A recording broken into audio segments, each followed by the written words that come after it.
우리에게 주신 하나님의 말씀은 베드로전서 2장 19절로부터 25절까지 말씀입니다. 베드로전서 2장 19절로부터 25절까지 말씀입니다.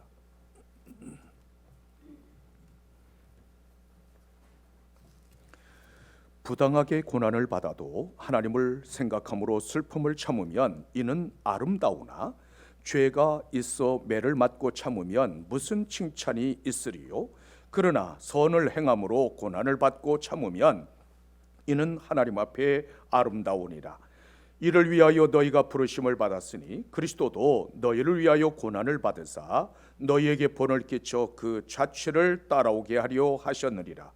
그는 죄를 범하지 아니하시고 그 입에 거짓도 없으시며 욕을 당하시되 맞대어 욕하지 아니하시고 고난을 당하시되 위협하지 아니하시고 오직 공의로 심판하시는 이에게 부탁하시며 친히 나무에 달려 그 몸으로 우리 죄를 담당하셨으니 이는 우리로 죄에 대하여 죽고 의에 대하여 살게 하려 하심이라. 그가 채찍에 맞음으로 너희는 나음을 얻었나니 너희가 전에는 양과 같이 길을 잃었더니 이제는 너희 영혼의 목자와 감독 되신 이에게 돌아왔느니라. 오늘 우리에게 주신 하나님의 말씀입니다. 로마 황제가 그리스도인들을 박해하기 위한 칙령을 반포했습니다. 신전에 제사를 드리지 않는 사람은 직분을 빼앗고 사형에 처한다는 칙령이었습니다. 당시 무적군단으로 불리던 12사단의 대장이 그 칙령을 읽어주며 내일 신들에게 제사 드릴 것이라고 했습니다. 그러자 40명의 그리스도인들은 끝까지 황제의 칙령을 거부했습니다. 그들은 벗겨지고 포박당한 채 얼어붙은 호수 가운데로 끌려갔습니다. 호숫가에 따뜻한 목욕탕을 준비해두고 그리스도를 부인하면 살려주겠다고 했습니다. 그러나 아무도 그리스도를 배반하고 황제의 칙령을 따르겠다는 사람이 없었습니다. 날이 어두워지고 호수 가운데로 차가운 바람이 세차게 불었습니다. 불을 피워놓고 지키던 보초병은 얼어붙은 호수 가운데서 들려오는 찬송 소리를 들었습니다. 밤이 깊어지자 찬송 소리는 점점 약해졌습니다. 그때 희미해져가는 기도 소리 위로 천사의 아름다운 찬송 소리가 들려왔습니다. 그리스도의 좋은 군사 40명, 순교자 40명, 그리고 40개의 면류관이로다. 그런데 얼마 후에 천사의 찬송 소리가 변했습니다. 그리스도의 좋은 군사 39명, 순교자 39명, 그리고 39개의 면류관이로다. 그때 보초병은 견디다 못해 따뜻한 목욕탕으로 걸어 나오는 한 사람을 보았습니다. 그러자 그는 무기를 내려놓은 채 소리 질렀습니다. 여기 내 옷을 입으시오. 내가 당신을 대신하겠소. 그는 얼어붙은 호숫가 가운데로 뛰어가며 노래를 불렀습니다.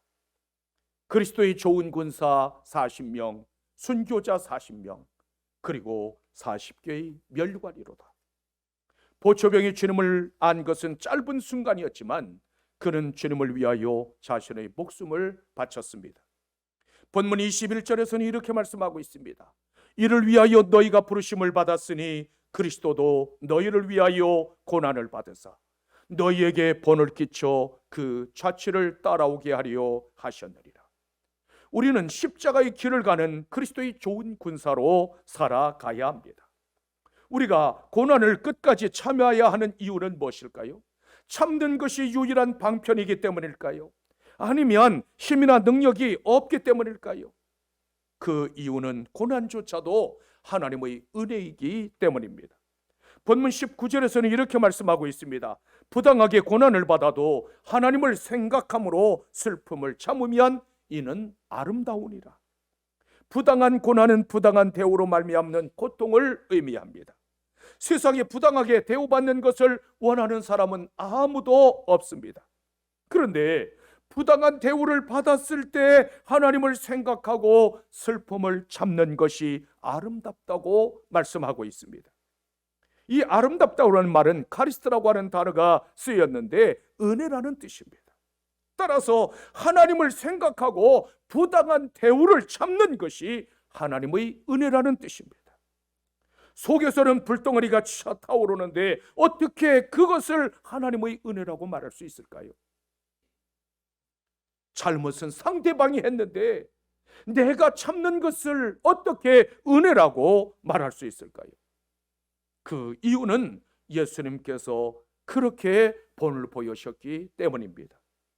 하나님과 동등하신 주님께서는 침뱉음을 당하고 손가락질은 물론 손찌검까지 당하셨습니다.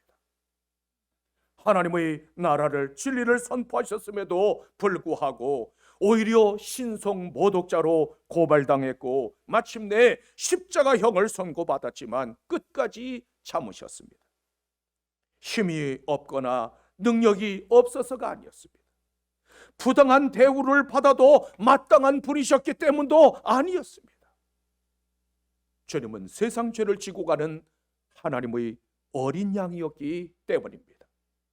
요한복음 1장 29절에서 이렇게 말씀하고 있습니다. 보라, 세상 죄를 지고 가는 하나님의 어린 양이로다. 예수님께서 이 땅에 오신 목적이 바로 이 말씀 가운데 있습니다. 주님께서는 하나님의 어린 양으로서 친히 속죄 제물이 되어 우리의 죄를 담당하시고자 이 땅에 오셨습니다. 죄로 말미암아 영원히 죽을 수밖에 없는 우리를 대신하여 어린 양이신 예수 그리스도께서 십자가에 달리셨습니다. 마태복음 20장 28절에서는 이렇게 말씀합니다. 인자가 온 것은 섬김을 받으려 함이 아니라 도리어 섬기려 하고 자기 목숨을 많은 사람의 대속물로 주려 함이리라. 그분의 죽으심이 있었기에 죄의 속박으로부터 자유하게 되었습니다. 그분의 죽으심이 있었기에 하나님께로 나아갈 수 있는 길이 열렸습니다. 십자가에 나타난 하나님의 능력은 그리스도의 대속에 있습니다. 따라서 누구든지 십자가의 도를 깨닫기 전에는 하나님의 사랑을 안다고 말할 수 없습니다. 하나님의 아들이 내가 죽어야 할 그 첫자만 십자가에 매달리셨습니다. 주님께서 십자가에 달리심으로 누구든지 예수 그리스도를 믿고 영접하는 자는 영생을 얻게 되었습니다. 이 사실을 믿으면 십자가를 타고 흘러내린 예수 그리스도의 보혈이 우리의 가슴을 흥건히 적시고 우리의 모든 죄를 씻어냅니다. 그러므로 십자가를 타고 흐르는 보혈의 능력이 여러분과 함께 하시기를 주님의 이름으로 축원합니다. 우리는 왜 고난의 참여자가 되어야 할까요? 우리는 그리스도와 함께 연합한 사람들이기 때문입니다. 그리스도가 머리라면 우리 모든 성도들은 그 몸을 이루는 지체입니다. 따라서 그리스도께서 고난의 길을 가신 것처럼 성도들도 고난의 길을 가야만 합니다. 아울러 고난을 통해 주님의 뜻을 깨닫게 되고 더욱 성숙한 믿음의 자리로 나아갈 수 있기 때문입니다. 본문 20절에서는 이렇게 말씀하고 있습니다. 죄가 있어 매를 맞고 참으면 무슨 칭찬이 있으리요? 그러나 선을 행함으로 고난을 받고 참으면 이는 하나님 앞에 아름다우리라. 고난에는 두 가지 종류가 있습니다. 하나는 죄에 대한 징계로 받는 고난이며 다른 하나는 선을 행함으로 받는 고난입니다. 하나님께서 우리에게 요구하시는 신앙은 어떤 모습일까요? 로마서 8장 17절에서는 이렇게 말씀하고 있습니다. 자녀이면 또한 상속자 곧 하나님의 상속자요 그리스도와 함께한 상속자니 우리가 그와 함께 영광을 받기 위하여 고난도 함께 받아야 할 것이니라. 우리는 그리스도와 함께한 상속자이기 때문에 그리스도 없이는 하나님의 상속자가 될 수 없습니다. 따라서 그리스도와 함께 영광을 누리려면 그분의 고난에도 기꺼이 참여해야만 합니다. 성경은 곳곳에서 우리가 하나님의 나라에 들어가려면 많은 환난을 받아야 할 것이라고 말씀하고 있습니다. 세상에서 환난을 기뻐할 사람은 아무도 없지만 십자가의 길은 환난을 받아야 마땅하고 십자가의 길은 괴롭고 이루 말할 수 없는 고통을 수반합니다. 그리스도를 믿고 그리스도와 함께 행한다는 사실부터가 고난입니다. 하지만 환난은 인내를, 인내는 연단을, 연단은 소망을 이루게 합니다. 따라서 그리스도의 이름을 위하여 받는 고난을 제자들처럼 기뻐할 수 있는 여러분들이 되십시오. 그리스도께서는 십자가의 순환을 통해서 영광의 자리로 들어가셨습니다. 사도들도 장차 주어질 영광을 바라보며 주님의 남은 고난에 기꺼이 참여했습니다. 고난을 받지 않고 은혜와 영광만 얻으려는 자는 그리스도의 참된 제자라고 말할 수 없습니다. 그러므로 고난을 회피하거나 고난을 원망하지 마십시오. 오히려 기뻐하며 주님의 남은 고난에도 참여할 수 있는 여러분들이 되시기를 주님의 이름으로 축원합니다. 고난의 참여자가 되려면 어떻게 해야 할까요? 먼저 우리는 그리스도의 자취를 따라가야 합니다. 본문 21절에서는 이렇게 말씀하고 있습니다. 이를 위하여 너희가 부르심을 받았으니 그리스도도 너희를 위하여 고난을 받으사 너희에게 본을 끼쳐 그 자취를 따라오게 하려 하셨느니라. 자취는 발자국 또는 흔적을 의미하는데 발자국을 보면 어디로 갔는지를 알 수 있습니다. 그런데 그리스도의 발자국은 골고다 언덕을 향하고 있습니다. 주님께서 이 땅에 세우신 계획은 우리의 죄를 대속하기 위한 고난의 십자가였습니다. 그리고 대속의 은총을 입은 자로서 주님처럼 기꺼이 고난에 참여하는 자가 되게 하는 것이었습니다. 이러한 계획을 수행하시려고 주님께서는 제자들을 부르셨고 그들에게 사명을 맡기셨습니다. 따라서 그리스도의 제자가 되려면 그분의 발자국을 따라서 갈보리 산으로 가야만 합니다. 주님께서 우리에게 보여주신 자취는 바로 십자가의 죽으심입니다. 주님께서는 십자가에서 명예도 영광도 기쁨도 사랑도 수치도 다 버리셨습니다. 십자가에는 오직 하나님의 사랑, 그 하나님만 남았습니다. 예수 그리스도의 보혈이 십자가를 타고 방울방울 흘러내리자 죄와 사망의 올무가 끊어졌습니다. 주님의 피 묻은 십자가는 우리의 소망이요 구원의 증표가 되었습니다. 이제는 우리 안에 그리스도의 보혈이 흐르고 주님의 심장이 내 안에서 박동해야만 합니다. 우리도 낮아지고 또 낮아짐으로 예수 그리스도의 자취를 따라가야만 합니다. 주님처럼 죽음의 자리까지 나아가고 그리스도의 장성한 분량에까지 이르러야만 합니다. 우리가 십자가를 거부한다면 우리는 그리스도의 제자가 될 수 없습니다. 누가복음 14장 27절에서는 이렇게 말씀하고 있습니다. 누구든지 자기 십자가를 지고 나를 따르지 않는 자도 능히 내 제자가 되지 못하리라. 자기 십자가를 지고 묵묵히 따른 사람이 그리스도의 제자입니다. 십자가를 진다는 것은 희생과 눈물과 고난의 길입니다. 그러나 끝까지 그 십자가를 쥐고 주님을 따를 때 주님의 영광에도 참여할 수 있습니다. 히브리서 3장 14절에서는 이렇게 말씀하고 있습니다. 우리가 시작할 때에 확신한 것을 끝까지 견고히 잡고 있으면 그리스도와 함께 참여한 자가 되리라. 이 말씀에는 우리가 주의해야 할 한 가지 교훈이 있습니다.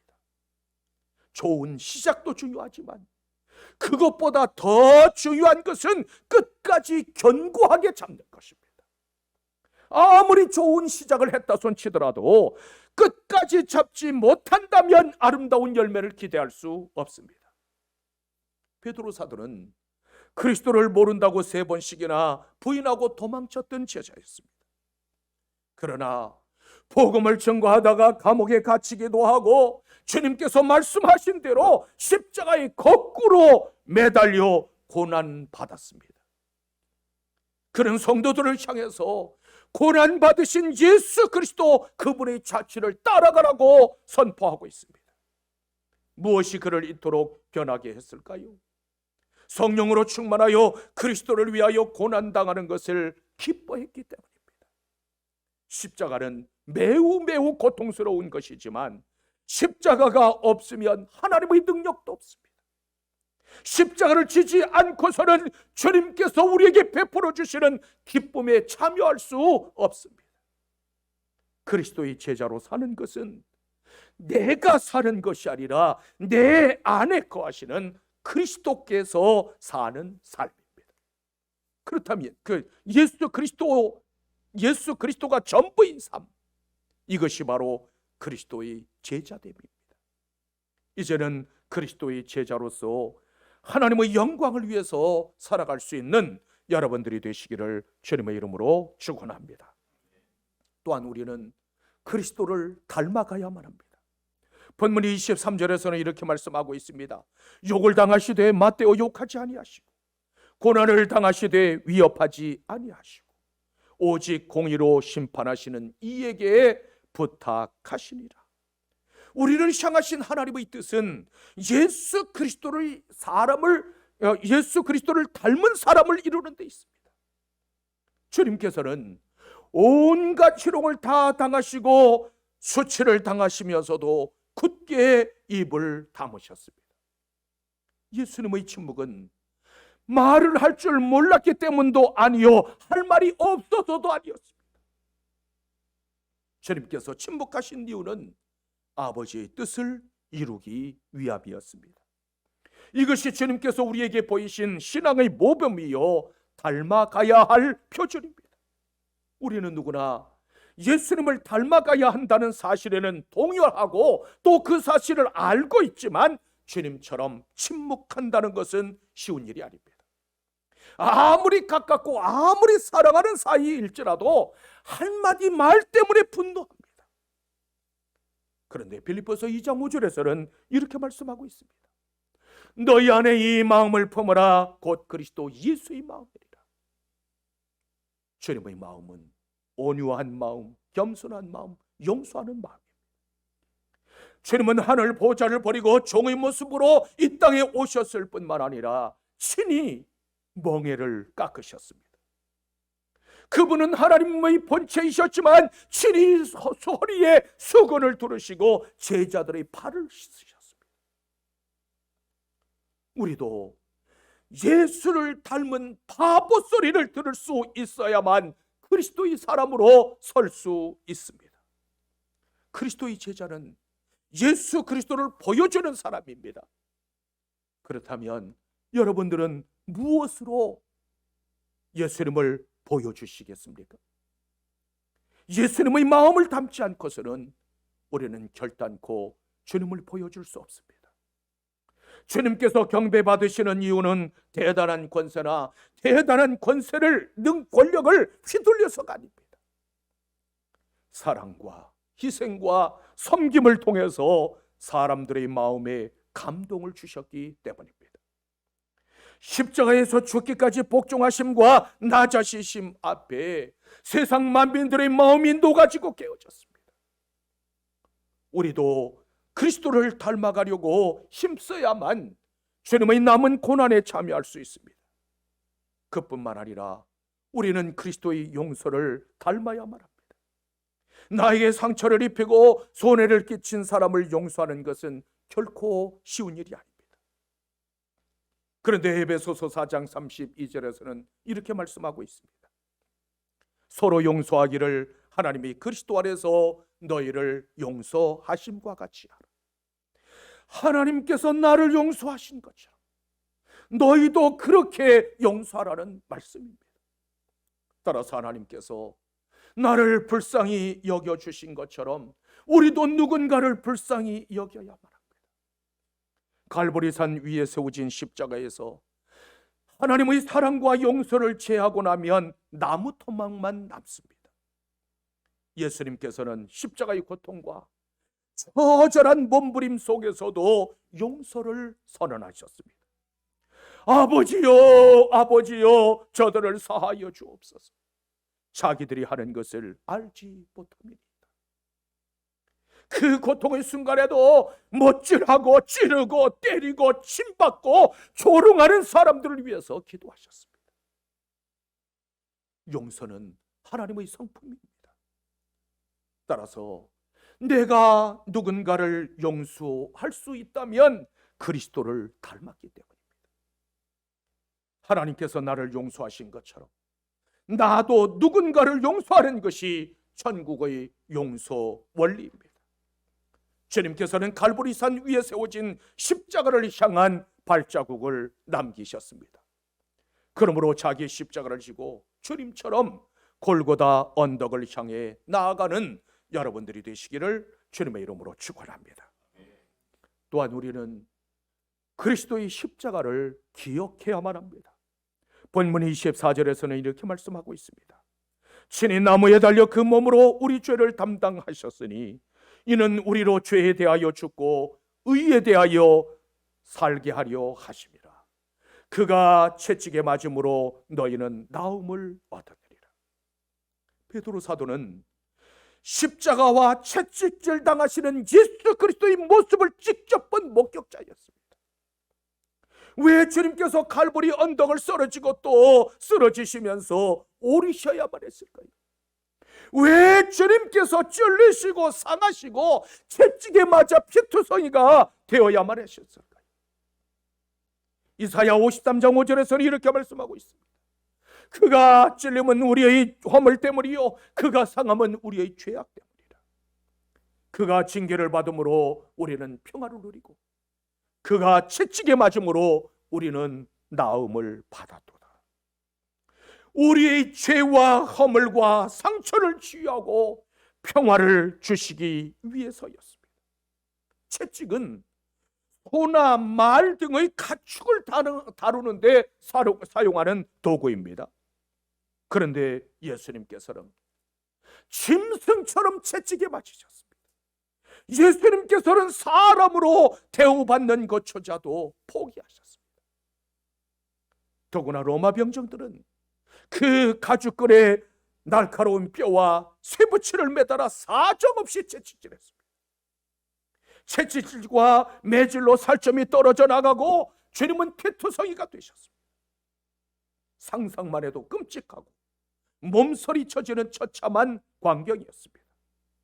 그런데 예수님께서는 그처럼 모진 고난을 다 참아내셨습니다. 부활 후에도 양손과 양발, 그리고 옆구리의 흔적을 가지고 계셨습니다. 그런데 채찍에 맞아 살점이 떨어져 나가고 주님의 그 상처에서 피가 뿜어 솟구칠 때 우리의 모든 상처가 치유되었습니다.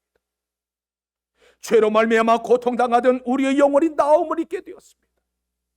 잃어버린 하나님의 형상이 회복되었고 죄에 대하여 죽고 의에 대하여 살게 되었습니다. 따라서 우리는 그리스도께서 고난당하셔야만 했던 그 처절한 십자가를 기억할 수 있어야 합니다. 고린도후서 5장 21절에서는 이렇게 말씀하고 있습니다. 하나님이 죄를 알지도 못한 일을 우리를 대신하여 죄로 삼으신 것은 우리로 하여금 그 안에서 하나님의 의가 되게 하려 하심이라. 의롭다 함을 얻은 것은 그리스도의 희생 때문이라는 말씀입니다. 성경은 그리스도께서 우리를 위하여 저주받은 바 되사 율법의 저주에서 우리를 속량하셨다고 선포합니다. 따라서 그리스도의 십자가 은혜를 믿는 사람은 누구나 의롭다 하심을 얻게 되었습니다. 예수 그리스도의 십자가는 심판과 구원이 나누어지고 천국과 지옥이 분리되는 것입니다. 예수 그리스도의 십자가는 생명의 길과 사망의 길이 갈려지는 것이요 축복과 저주가 나누어지는 것입니다. 우리는 하나님의 나라와 그의 말씀을 전하도록 세상에 보내심을 받은 그리스도의 사신들입니다. 그러므로 그리스도의 사신답게 세상에 당당하게 나아가 의로운 사람들로 살아가십시오. 어느 곳에 있든지 누군가의 상처를 싸매고 갈등과 분란으로 치닫고 있는 그곳에 평화의 복음을 전할 수 있는 사람들이 되십시오. 그리스도인이 예수를 닮아가지 않는다면 그는 이미 죽은 사람입니다. 그러므로 묵묵히 십자가를 지고 평화의 복음을 전하며 누군가의 아픔과 상처를 싸맬 수 있는 여러분들이 되시기를 주님의 이름으로 축원합니다. 우리는 길을 잃고 죽음의 골짜기를 서성대던 어리석은 양과 같았습니다. 양은 자기가 가고 싶은 길로 마음대로 가지만 내버려 두면 낭떠러지로 떨어지거나 고동이로 빠질 수밖에 없습니다. 더구나 사나운 짐승의 먹이가 될 수도 있기 때문에 반드시 목자가 있어야만 합니다. 따라서 양들에게 있어서 진정한 목자를 만나는 것보다 더 중요한 것은 없습니다. 마찬가지로 죄 가운데 살아가는 우리 모든 인생들도 본질적으로 생명의 길, 구원의 길로 갈 수 없는 존재입니다. 양처럼 지극히 무능력하고 지극히 연약한 존재일 뿐만 아니라 사단의 유혹이 들짐승처럼 도사리고 있습니다. 우리가 가는 길에도 가시덤불과 깊은 수렁이 기다리고 있기 때문에 반드시 목자가 있어야만 합니다. 그렇다면 누가 우리의 영혼을 소생시키고 의의 길로 인도하시는 목자가 되어줄 수 있을까요? 본문 25절에서는 이렇게 말씀하고 있습니다. 너희가 전에는 양과 같이 길을 잃었더니 이제는 너희 영혼의 목자와 감독 되신 이에게 돌아왔느니라. 목자 없는 양처럼 사망의 길로 달려가던 사람들에게 하나님의 큰 사랑과 은총이 임했습니다. 긍휼에 풍성하신 하나님께서 허물과 죄로 죽을 수밖에 없는 우리를 구원하시려고 아들을 십자가에 내어주셨습니다.